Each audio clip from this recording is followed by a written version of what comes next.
Olá, queridos, a paz de Cristo Jesus. Mais uma vez aqui com você, pastor Adriano Moreira.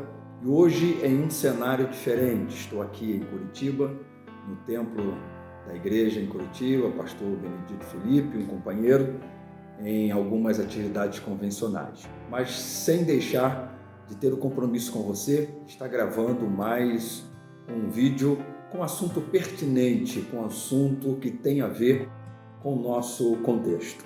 Vamos prosseguir dizendo, não seja um herege. Vamos prosseguir com esse vídeo, porque o vídeo anterior nós falamos exatamente disso, falando um pouco sobre interpretação bíblica e devido a alguns comentários que foram muito rápidos e em pouco espaço de tempo, bem como também diante das visualizações também num curto espaço de tempo terem sido assim bem significativas, nós estamos gravando mais uma vez sobre essa temática, não seja um herege.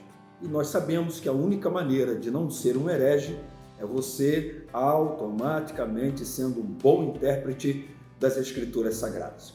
Mas antes de entrarmos no assunto de hoje, eu quero mais uma vez convidar você, principalmente você que já tem nos assistido, a não ser só um inscrito no nosso canal, você clicar aí no sininho para ser sempre notificado com novos vídeos e ao mesmo tempo curtir e também comentar, bem como compartilhar com outros e nos seguir nas nossas redes sociais, no Instagram, no Facebook, no Twitter, e assim você nos possibilita alcançar muitas outras pessoas com o conhecimento da Escritura, com assuntos pertinentes, com assuntos relevantes para a nossa edificação espiritual.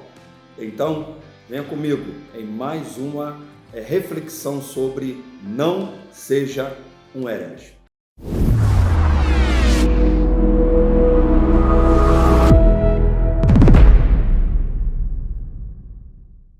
Bom, não ser um herege significa interpretar as Escrituras de modo correto.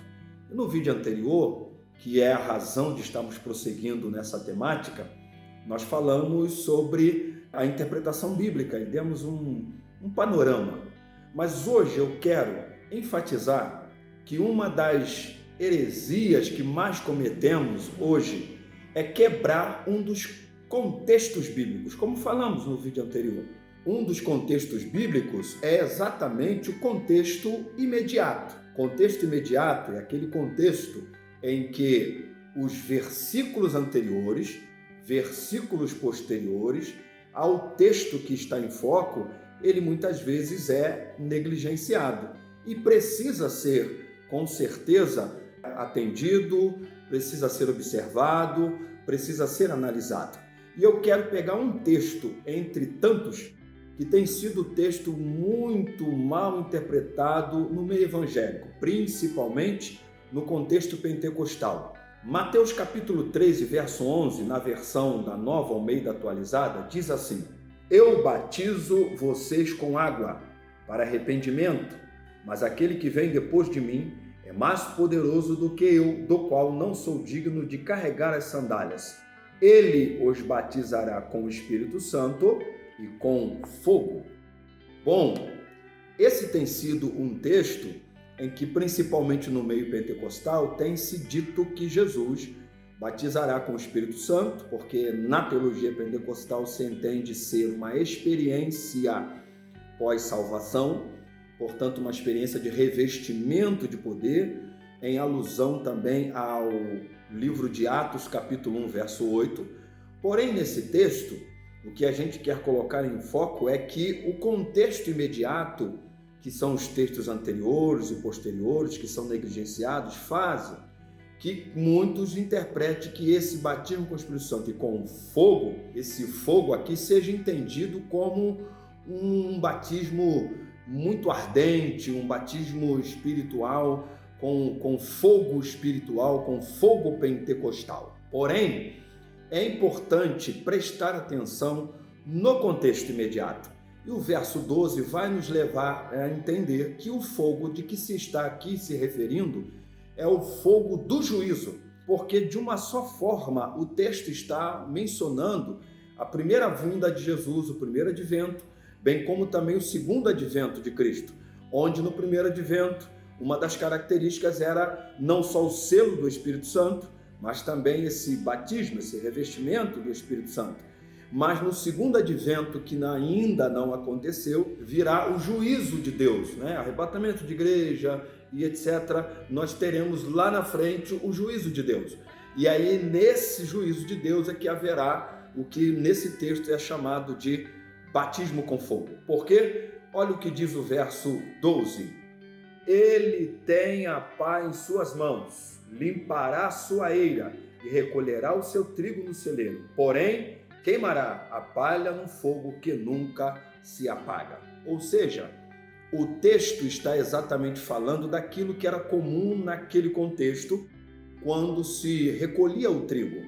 A eira era um local normalmente esculpido numa pedra, num lugar alto, onde ali se colocava todo o milho, todo o trigo que fosse colhido, e ali o boi debulhava, né, batia com as suas patas, né, até que chegava o momento de se separar o trigo que já estava moído pela debulha do boi e automaticamente a palha que ficou misturada. Então, o que era comum fazer é que aquele que trabalhava na eira pegava a sua pá e jogava para o alto aquele trigo já todo malhado, mas que estava misturado com a palha. Então, automaticamente, o trigo voltava de novo, né, pela lei da gravidade, para a eira, e o vento jogava ou espalhava a palha. Esse é o contexto. Então, esse texto é muito mal interpretado, porque ele está falando de um batismo com o Espírito Santo, com fogo espiritual, com fogo de renovo. Não.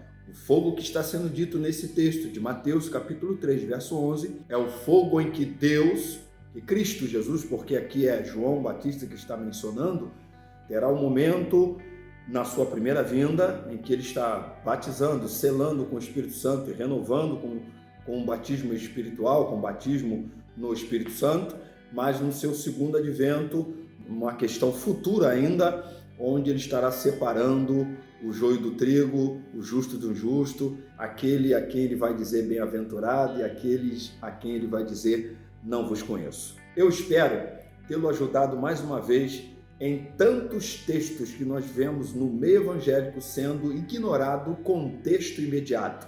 São vários exemplos que nós poderíamos aqui dar, mas esse é um deles, talvez um dos mais mal usados, porque o contexto imediato está sendo ignorado. Eu espero mais uma vez ter ajudado você em não ser um herege, sendo um grande e específico, objetivo intérprete das Escrituras Sagradas. Então não deixe de nos acompanhar, curtir, não deixe de se inscrever, não deixe de estar conosco. Eu espero tê-lo ajudado e até a próxima, assim querendo Deus.